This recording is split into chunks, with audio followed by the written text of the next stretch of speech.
Cyber నేరగాళ్లు ఎంతటి వారినైనా బురిడి కొట్టించగలరని నిరూపించే మరో ఘటన వెలుగులోకి వచ్చింది. సామాన్యులే కాదు, ప్రజా ప్రతినిధులు కూడా వీరి మాయలో పడుతుండడం గమనార్హం. జనగామ ఎమ్మెల్యే కూడా సైబర్ మోసానికి గురై ₹1,00,000 కోల్పోయిన తీరు ఇప్పుడు హాట్ టాపిక్గా మారింది.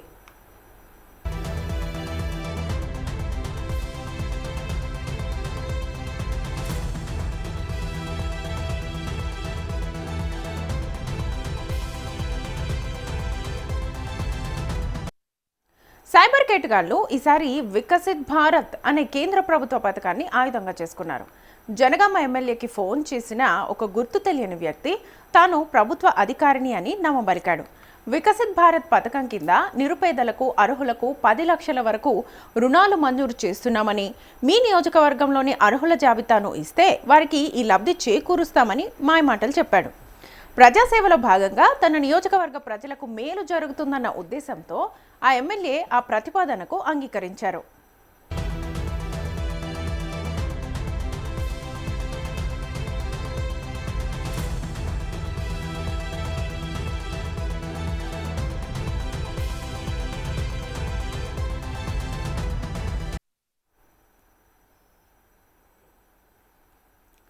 నమ్మకం కుదిరిన తర్వాత సదరు కేటుగాడు తన అసలు రంగును బయటపెట్టాడు. రుణం పొందే ప్రతి అభ్యర్థి నుంచి 2,500 చొప్పున ప్రాసెసింగ్ ఫీజు చెల్లించాల్సి ఉంటుందని నిబంధన పెట్టాడు. మొత్తంగా 40 మందికి సంబంధించిన ₹1,00,000 తక్షణమే పంపించాలని కోరాడు. అవతలి వ్యక్తి మాటలను నిజమని నమ్మిన ఎమ్మెల్యే ఆలస్యం చేయకుండా ఫోన్పే ద్వారా ₹1,00,000 నిందితుడు సూచించిన ఖాతాకు బదిలీ చేశాడు.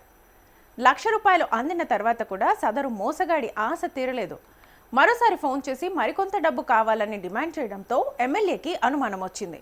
వెంటనే అప్రమత్తమై విచారిస్తే అది ప్రభుత్వ పథకం కాదని, కేవలం తనను బురిడి కొట్టించడానికి చేసిన ప్లాన్ అని అర్థమైంది.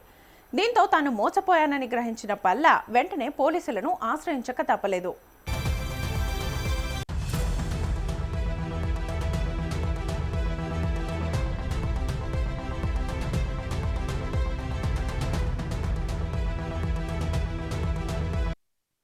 ఇక ఈ ఘటనపై ఎమ్మెల్యే హైదరాబాద్లోని జూబ్లీహిల్స్ పోలీస్ స్టేషన్లో ఫిర్యాదు చేశారు.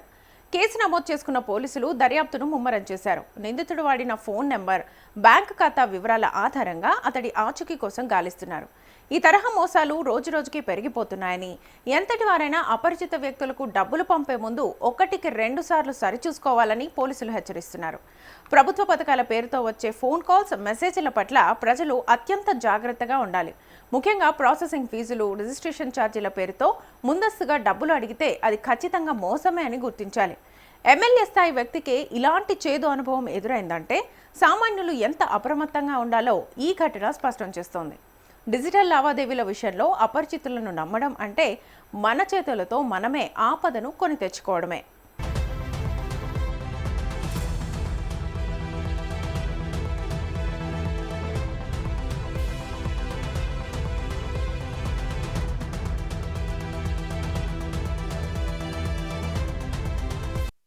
సైబర్ మోసాలకు సామాన్య ప్రజలతో పాటు అధికారులు, రాజకీయ నాయకులు బలవుతున్నారు.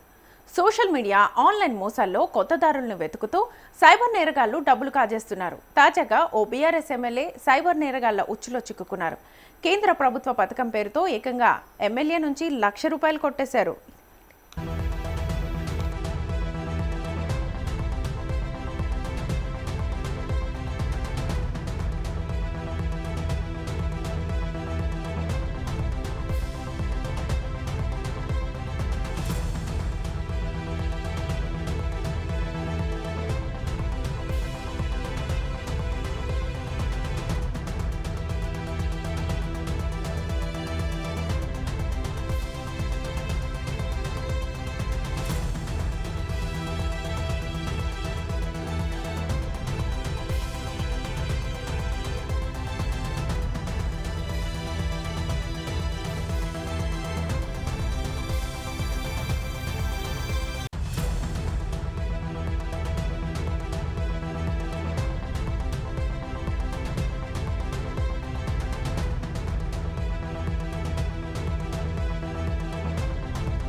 ఇంటర్నెట్, మొబైల్ డేటా వినియోగంతో దేశంలో ఆన్లైన్ మోసాలు రోజురోజుకి పెరిగిపోతున్నాయి.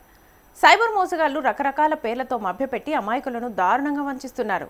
ఎంతో మంది వీరి బారిన పడి డబ్బులతో పాటు ప్రాణాల్ని కూడా పోగొట్టుకుంటున్నారు. ప్రతి ఏటా వేల కోట్ల రూపాయలను సైబర్ మోసగాళ్లు కొల్లగొడుతున్నారు. ఆన్లైన్ మోసాలకు మన దేశం 2024 మొదటి 9 నెలల్లోనే 11,333 కోట్ల రూపాయలు నష్టపోయిందని హోంశాఖ మంత్రిత్వ శాఖకు చెందిన Indian cyber crime coordination centre తెలిపింది.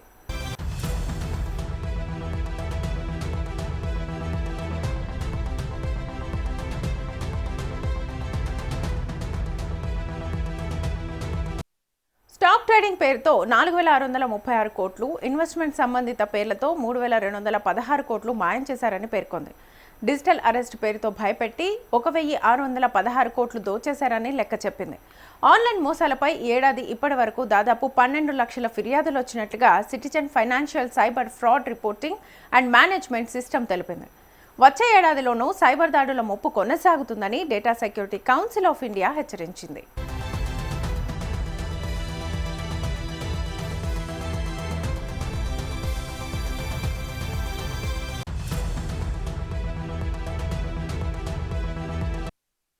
మన దైనందిన జీవితాల్లో డిజిటలైజేషన్ వినియోగం పెరగడంతో తప్పనిసరిగా ఆన్లైన్ మొబైల్ సేవలపై ఆధారపడాల్సి వస్తోంది. మన అవసరాలు, ఆశలను ఆసరాగా తీసుకుని సైబర్ మోసగాళ్లు రెచ్చిపోతున్నారు. కొత్త అవతారాల్లో జనాన్ని వంచించి కేసుల పేరుతో భయపెట్టి సొమ్ము చేసుకుంటున్నారు. ఫలితంగా దేశంలో సైబర్ మోసాల కేసులు నానాటికి ఎగబాగుతున్నాయి.